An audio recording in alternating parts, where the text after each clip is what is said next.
शादी मेरी मर्जी के खिलाफ एक साधारण से लड़के के साथ कर दी गई थी। उसके घर में बस उसकी माँ थी और कोई नहीं।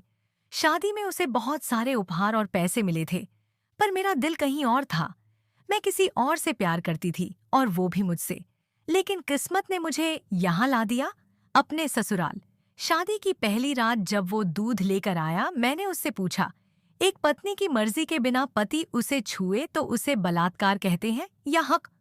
उसने बस इतना कहा, आपको इतनी गहराई में जाने की जरूरत नहीं है। मैं सिर्फ शुभ रात्रि कहने आया हूँ। और कमरे से बाहर चला गया।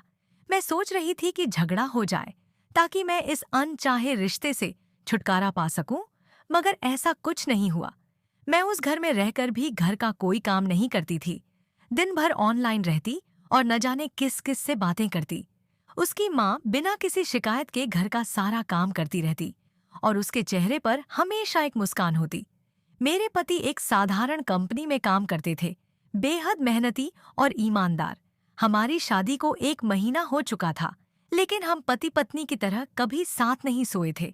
उस दिन जब मैंने उसकी माँ के बनाए खाने को बुरा भला कहकर फेंक दिया, तो उसने पहली बार मुझ पर हाथ उठाया।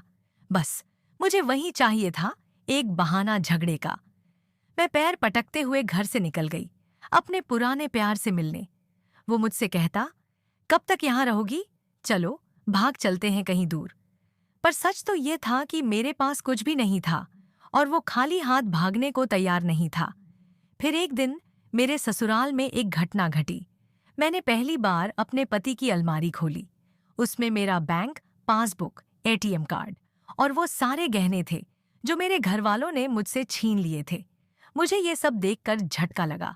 साथ ही उसकी डायरी में मेरे लिए एक खत रखा था। उसमें लिखा था कि उसने मेरी हर चीज को संजो कर रखा था और दहेज में मिले सारे पैसे मेरे अकाउंट में ट्रांसफर कर दिए थे। उसने लिखा कि वो मुझे प्यार से इस रिश्ते में बांधना चाहता है, न कि जबरदस्ती। उसकी इन बातों ने मेरे दिल को छू लिया। मैंने सोचा भी नहीं था कि ये एक गंवार मुझे इस तरह से समझ सकता है, बिना कुछ कहे। धीरे धीरे मुझे एहसास हुआ कि वो मुझे उसी सादगी से प्यार करता है, जिस सादगी से उसने मुझे अपनी जिंदगी में जगह दी थी। अगली सुबह मैंने सिंदूर गाढ़ा करके अपनी मांग में भरा और अपने पति के ऑफिस चली गई। वहां पहुंचकर मैंने सबके सामने कहा, अब सब ठीक है, हम साथ साथ एक लंबी छुट्टी पर जा रहे हैं।